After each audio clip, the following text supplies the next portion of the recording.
up a sesh on the recruitment process. So, the business. Usually, if they want to hire a new worker, then they'll get the relevant team along with the HR team to write a job specification.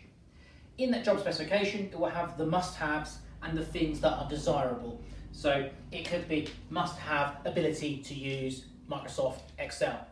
Desirables could be speak another language, for example. Number two, well, they need to decide if they're going to look to recruit internally or externally.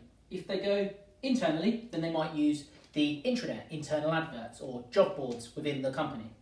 Or if they decide to go externally, then they might have to use platforms on advertising websites or look to use a recruitment agency.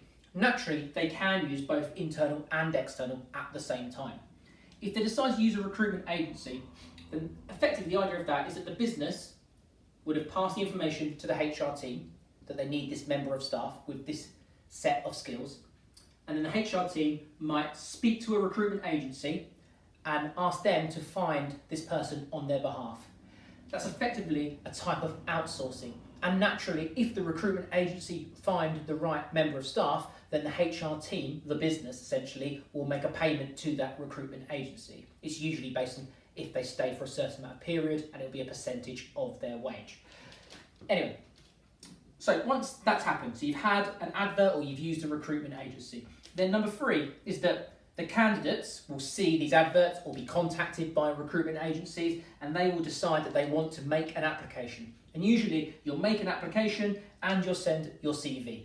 Today it's done electronically, old school, on a piece of paper. Number four is once all those applications and CVs come flooding through, then the team, so it could be the HR team or the functional team. So functional, I mean, is it an ops job? Is it a finance job? Is it a HR job? Then whichever relevant team, the managers from that department will step in and they will help shortlist who they want to interview. So maybe they have 20 applications and they look to shortlist 3 or 4 people to interview.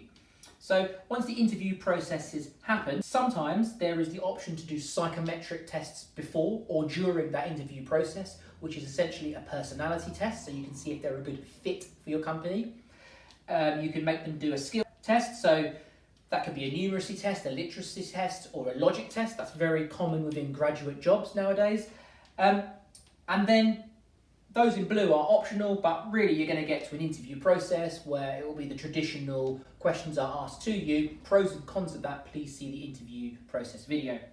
So interview happens and then they choose who they want to offer the job to. Well, then you will have some form of reference check. So you, in your CV, would have put perhaps 2 references who can speak on behalf of you, vouch for you, and they will be contacted by the new employers to check that you are valid and what you say is true. Often that will be, one of those references will be your previous employer. And then once that reference has gone through, a job offer will be given. And once you start on the first day of work, you're probably going to have your induction training. But the key thing here is this is a long process and there's lots of costs involved. And it's going to take a long, long time.